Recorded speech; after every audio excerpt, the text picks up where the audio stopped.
The rest of the story. Independence is a filmmaker's dream. That was the whole idea behind Liberty Films. That's why the founding partners named it Liberty Films.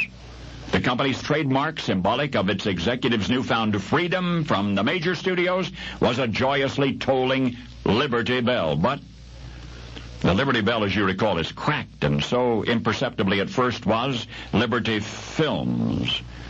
And that brings us to the rest of the story. During World War II, most of Hollywood enlisted in the Army, not only actors, directors, producers as well.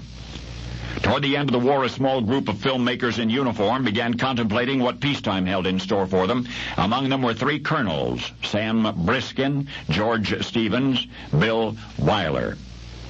At any rate, the motion picture industry had changed during the war years, had regressed to the kind of assembly line movie making that Briskin, Stevens, and Wyler found distasteful. And so, before their uniforms went into mothballs, these three decided they would declare their independence. When they got out of the service, they would form their own production company. They'd call it Liberty Films, and they did.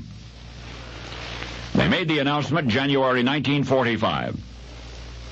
Officially, they were incorporated 3 months later. Liberty's first deal with RKO Studios called for 9 movies, and the first in that lineup was a property RKO had purchased 2 years previous on the advice of Cary Grant. It was a short story by Philip Van Doren Stern called The Greatest Gift. RKO intended to produce it, put their screenwriters to the task of adapting the story, but all attempts were unsatisfactory, so Liberty Films bought it. Liberty Films bought The Greatest Gift from RKO for $50,000 and promptly put their own screenwriters to work on it. Innumerable drafts later, they had a shooting script and a shooting schedule and an outstanding cast, and yet that was not enough. The movie was made, it was released, and despite a valiant promotional rescue mission by the stars who traveled town to town trying to sell it, it was a box office failure. On Variety's list of 1946-1947 releases, it ranked 27th, and worse still, it dragged Liberty Films down with it. For within 4 months of the picture's general release, the independent company that had produced it was on the block and sold to Paramount, and that was that. Oh, there was someone involved that I neglected to mention, a 4th United States Army colonel who was among the co-founders of Liberty Films, the company's president, in fact, a name you know, Director Frank Capra.